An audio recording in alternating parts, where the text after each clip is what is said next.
Right, can you start by stating your name and when you joined? Yes, certainly. Yeah. My name's Barry Bloy.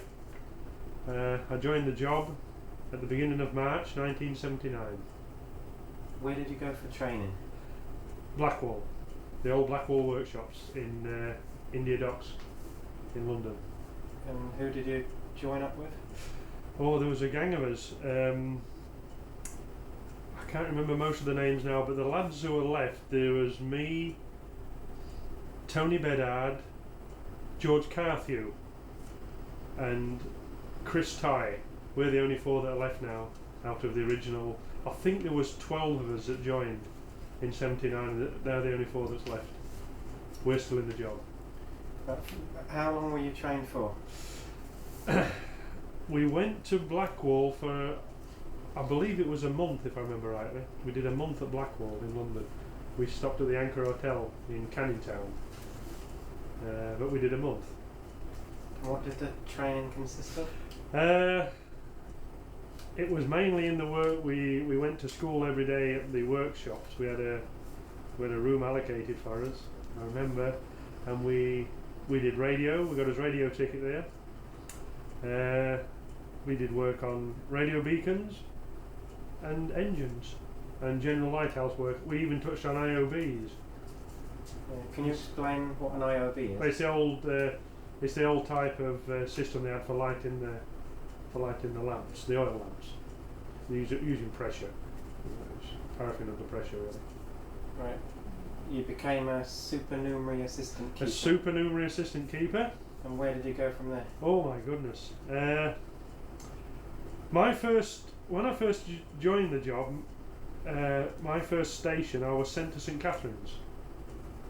I arrived at St Catherine's sometime in the evening, and I was immediately told that I wasn't needed at St Catherine's, and I had to turn around and drive off the island and go all the way to Portland Bill. And I spent a month at Portland Bill.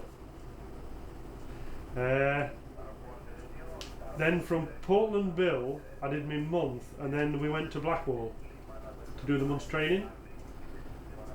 And my first station after Blackwall was a month on Beachy Head, and that was with a man called, he's now retired out of the job, I believe, Tony Bestweatherick.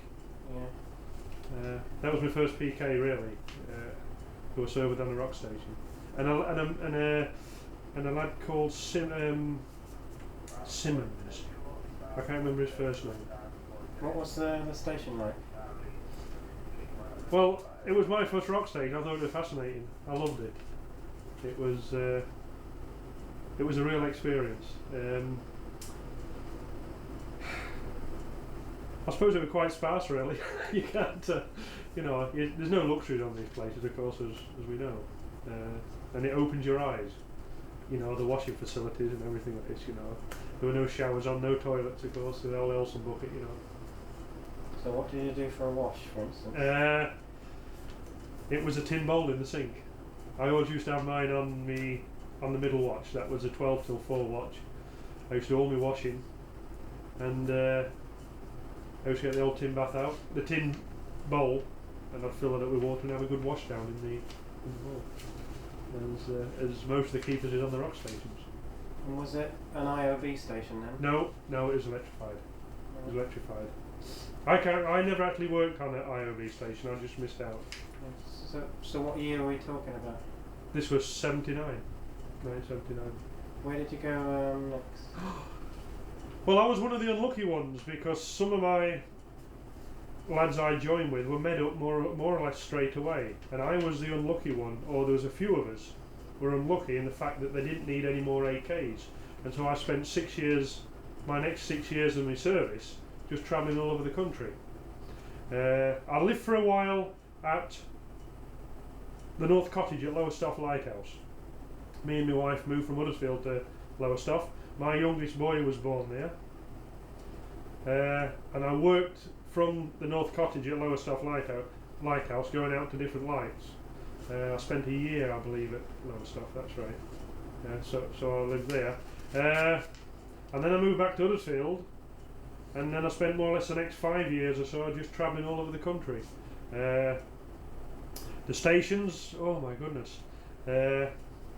Whitby, I've been to Whitby.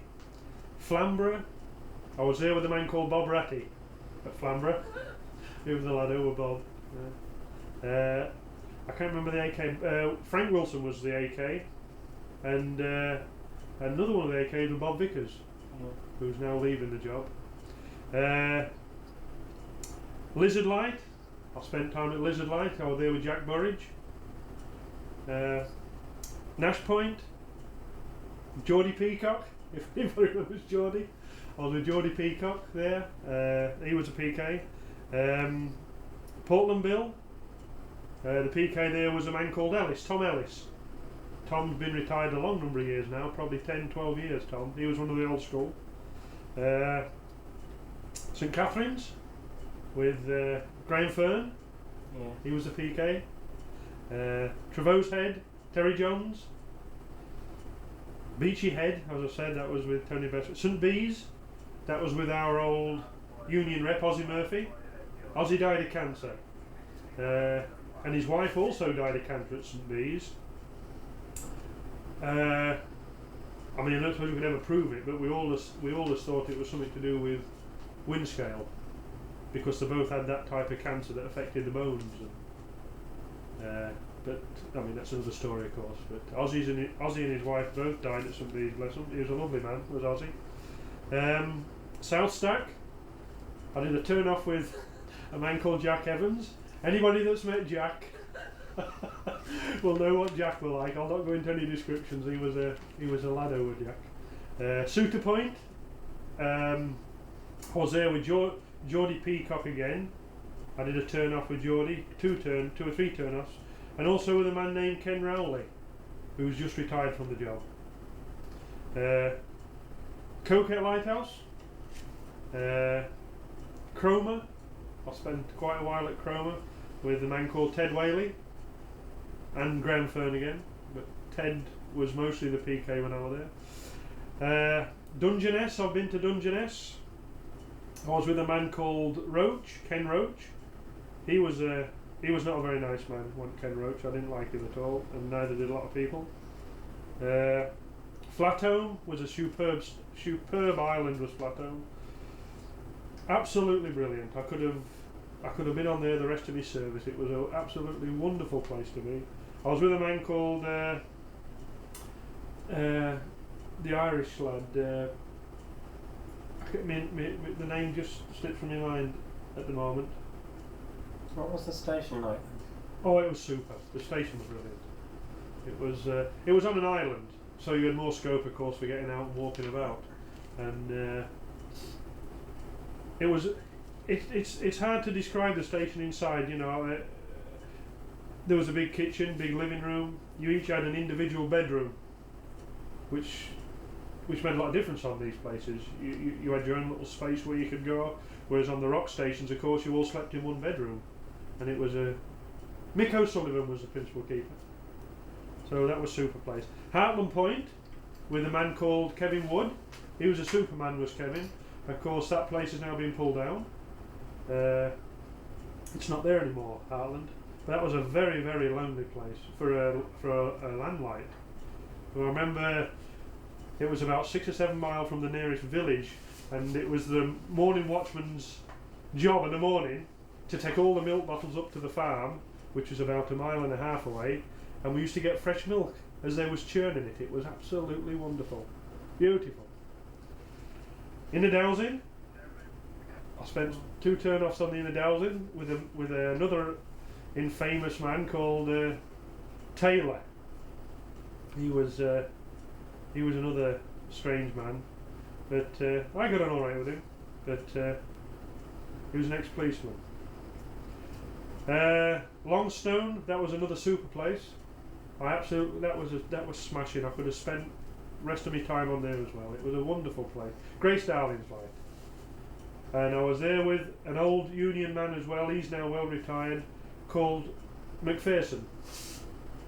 He was a nice man. He's a grand little fellow, Mac. He was okay. He retired a good few years ago. I was at Lynmouth Foreland. I did some turns off at Lynmouth with a man called Arthur Robinson, and the less said about that man the better as well. Point Linus, I went there with Kevin Wood just before that was taken over by the Liverpool Port Authority, I believe. Mersey Docks and Harbour. Mersey Docks and Harbour Board. Yeah, that's right. And the Skerries. That was a smashing place as well. I was there with another man who, again, Ivor Pritchard, who I shall not talk any more about, but the less said the better. The stations I've been appointed to, I was appointed to the Longships Lighthouse, where I spent 2 years. I was there with a man called John Cox, who's another nice fella, and Roger Simmons, and then David Knight was appointed the principal keeper there, and I spent the rest of my time at Longships with Dave Knight.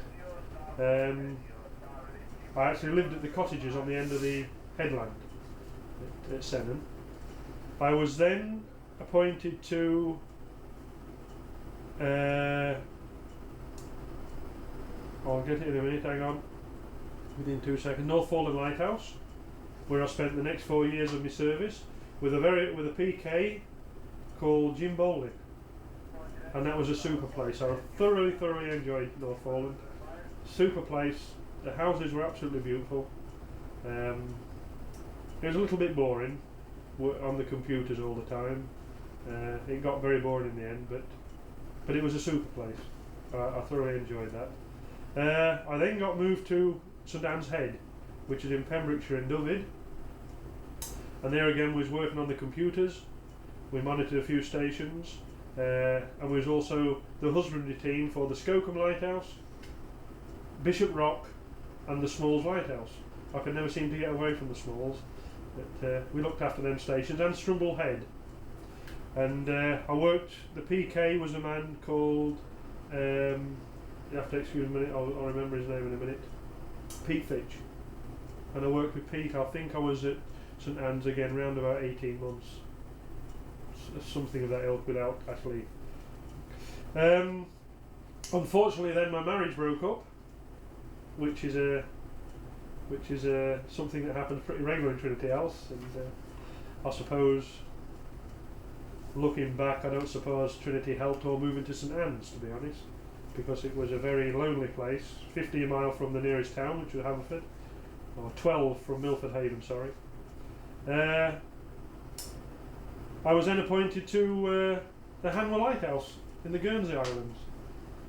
In the Channel Islands, at Guernsey, which I've been here now just over a year, and I thoroughly enjoy it. And I'm really just waiting for automation, really, until we're taken off. So them have been my travels over my 15 years in the job. The lighthouse we're on now, the Hanois, we're up in the service room. Can you explain what it's like to live on a place like this for a month? Oh my goodness. I don't suppose you can really explain to people how you do live. It's very hard, because how can you... I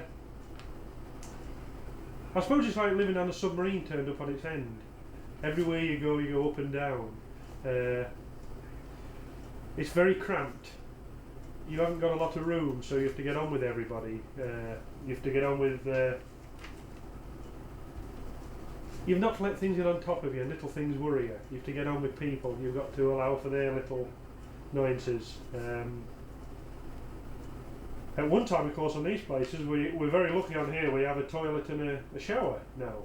But most of the rocks, only going back a few years, of course, didn't have these. We had Elsa buckets, and let's say we had to wash in tin bowls. And we also did all this washing. The same... I don't know how to describe it, really. There's a lot of... It's not something that everybody can do. You've got to be suited to the job. You either like it or you don't. You know, you either come off here and you can get on with it, or you don't come back again. It's as simple as that. But I can't really describe it. It's very hard to describe. It's abnormal. living with two other men in such a cramped space. It's something you get used to. and you put up with it. And of course, the month off is smashing. So this is what you look forward to. What do you do on your months off? Well, I've just moved from Huddersfield to Paint, and I'm now living with my girlfriend. Hello, Libby. I love you very much. I thought I'd get that in. And my hobbies are genealogy. I do people's family history. Gardening. I love gardening. I have my own allotment, which I will get to when I get back. I have a load of potatoes to put in. Anything to do with history. I love sport, cricket, football, fishing especially. Me and my lad go fishing a lot. We do a lot of walking. And anything, anything reading. I do a lot of reading and do it yourself. Do a lot of things about the house. So quite busy. Your genealogy, you said you've gone back quite a way in your family. Yes, I've gone back to the 1600s. Are you the only keeper? The only lighthouse keeper. We're all poor agricultural labourers. The family originally come over from France in the 1100s. I do know that. I have documented evidence of being in this country. So hopefully I'll get back a little bit farther, but I don't think so. Generally the records are very scratchy after the 1600s, 1500s. But I enjoy doing it. I've got 2 peoples who I'm doing at the moment, which I must get on with. And I hope to do that when I leave Trinity. So, relief days on these places. What does that involve? a big smile on my face. That's going ashore. Huh? That's relief. You mean coming ashore? Yeah. Coming aboard? Yeah. Well, it means for me, I leave my house usually on the Wednesday, round about 10 o'clock. I get the 10:40 bus from Paynton to Exeter. I then get a taxi from Exeter to Exeter Airport, and my flight is, I can't remember the time of my flight, it alters so much in the winter, but it's usually around about 1 o'clock, sorry, I apologise, around about 11:30, 12:15, I believe, is the time of the flight. I think it was 10:45 this month, I can't be positive. I arrive in Guernsey normally around dinner time. I then get up to my hotel, which is the Grisnoir up on the Grange, dump all my bags. The first thing I normally do is have a quick wash. I then go down into St Peter Port and do a little bit more shopping, go to the markets. I'll generally get myself some sausages and generally a little bit more food that I need. Do a little bit of shopping for bits and bobs, toothpaste, shampoo, that sort of stuff, which I haven't ordered from Larishes. I'll then have myself a meal, go back to the hotel, take my clothes off. I'll have a shower or a bath, into civilian clothes. I'll then go out for a pint or two on a night. I usually then come back. I'm in bed pretty early. I'm normally up about 7:30. I have my breakfast at the hotel at 7:45. And then a taxi picks me up at 8:10, which takes me to Guernsey Airport. That's where I meet Robbie. We weigh his bags, etc., etc. Wait for the helicopter crew, and generally at around about 9 o'clock we fly off to the Hanois, and we generally got the relief done for. It's usually done for 9:30. Between 9 and 9:30, we're on board, and all the other lads are on. So everything's usually done for 9:30. Now, what exactly did you do for the whole month you're out here? Well, we have various tasks. It's mainly to keep the navigation light, make sure that's in and going. We look after the engines. My particular job, I generally look after all the batteries. My job is the station batteries, and just general tidiness really, and keeping a watch. As you know, the station's due for automation. That's what we're waiting for really. But them as his principal jobs: navigation light, making sure the engines are okay, and the station batteries, etc. And just keeping a watch out. I'm just here to fill in for somebody that was ill. What are the crew's names that are normally here? Well, there's me. There's Robbie Goldsmith, who me and Robbie do the month together. Robbie's the principal keeper. We usually do a fortnight with a man called Avery H. He does a fortnight with us, and then the other lad who comes off is at the midterm relief is a man called Nathan Arnold. His father's a principal keeper at Les Hanois Lighthouse in Cornwall, and he normally does a fortnight with us. The other crew consist of the PK is Jack Briley, and the other AK is Jack lives on Guernsey. He married a Guernsey girl, and the other lad is a lad called John Nelson. John comes from Whitby in North Yorkshire, and that's the other crew. And Nathan and Avery are the two middlemen. They're the midterm men, so they do a fortnight each with both crews. So it's just you do a month each, but the midterm ones they straddle the two. They straddle the two, yeah. The fridges. Generally, the meat's kept down in the bottom of the base of the tower. That's in the. We have a deep freeze and a fridge freezer, and the meat is usually in the deep freeze. So any meat, you have to go all the way down to the bottom, get your meat, bring it up to the kitchen to defrost, and then your veg is kept at the top of the tower in the just the room above the service room, the other engine room. So you have to go all the way up to the top to get your veg, and all the way back down to the kitchen. You know, so and of course your food cupboards is in this room where we're doing the interview. So all your other bits and bobs are in your cupboard. So wherever you go in the place, whatever you want to do, you have to go up or down. There's no across.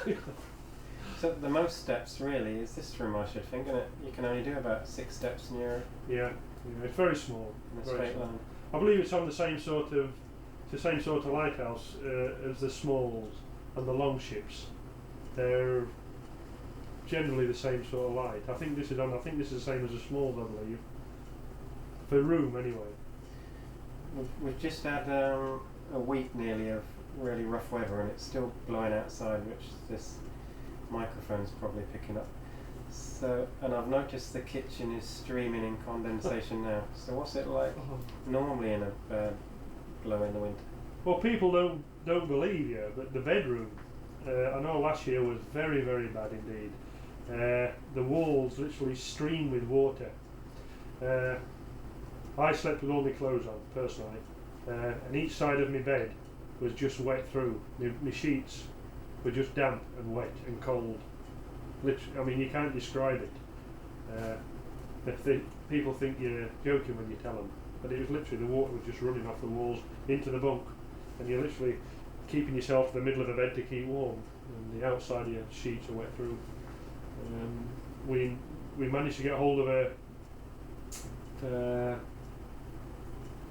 something to take the water away this year. A dehumidifier, and we've got that in the bedroom, and touch wood, it seems to have done the trick this year.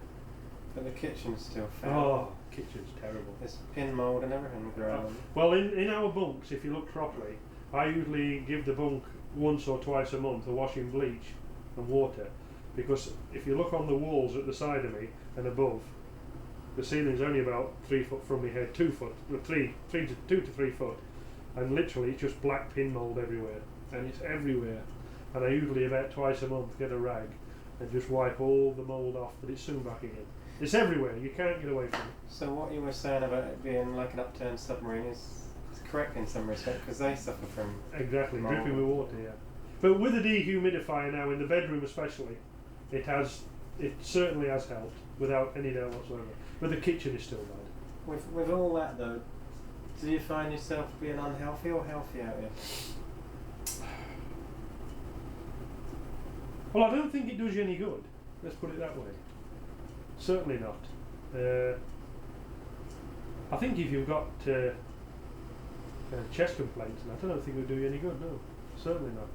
But suppose it's part of your job, and you tend to put up with it. You know, and you do. But I would say if you suffer very badly from bronchitis and very badly from catarrh, I would say these are not suitable places to be in the winter.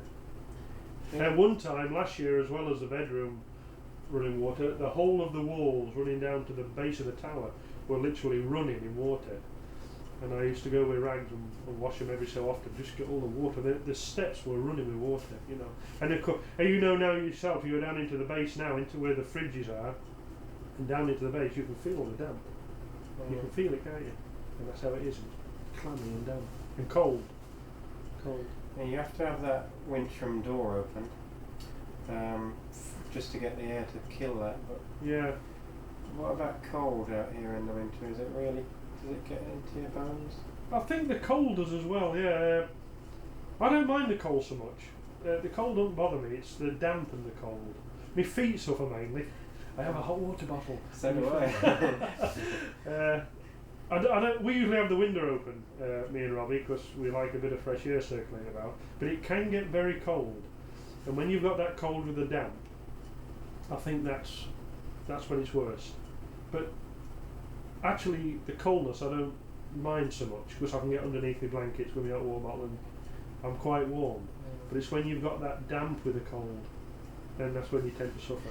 I've noticed too that the floor in the kitchen's lovely and warm with the engines below, but if you wander over to the sink without your shoes on, you get wet feet because the condensation getting through the cup. The condensation just runs down the windows, literally, and it's underneath the tiles and it runs onto the floor. So, and of course people wash up and wash in there, yeah, and you're splashing it over the side as well. You know. The other thing I noticed was that you got one heater in the kitchen, but when you want it on at night, you can't really have it on at night because you have to throw a switch over the cooker or the heater. That's right, and it takes so much juice up as well. You certainly couldn't do it with a engine, as you know. But you've got to be very careful with other things coming in that it doesn't shut the engine down, because it'll, you know, if there's too many amps going, it'll shut the engine down literally. So your comfort has to come second to the main light all the time, isn't it? I suppose it does, yeah. I'm not particularly bothered about the heater, to be perfectly honest. It doesn't bother me that much. It's, but yeah, I mean, with the engines you have running now, you can have it on without any bother really. But, plus you got the underfloor heating. Plus you got from the engines, of course, when the engines are running, and if you've got the A engine going for the fog signal, as well as B engine, then it's lovely and warm. All the heat comes up through the floor. You know. Yeah, I noticed the other day when Robbie switched engines to C engine, the one above us now, how in a day or so the temperature dropped in that kitchen. Yeah, it does. That engine down there keeps lovely and warm for a few days. You have to go and sit in there, it's grand. But after 3 days it's gone, the heat, you know. But it does keep the floor warm, definitely. At the moment it's not bad. It has been cold. At the beginning of the month it was quite cold. Very cold in fact, out here, but it's just warmed up a touch now, so it's not so bad. Although I suppose people with lovely central heating, whatever, you wouldn't think so, you know. Yeah, I came from a centrally heated bungalow to back to the rock. Are you listening, Libby? So what do you miss the most when you're out here, apart from Libby? Apart from Libby? Well, I suppose it's funny little things really. I miss newspapers. I love reading a newspaper.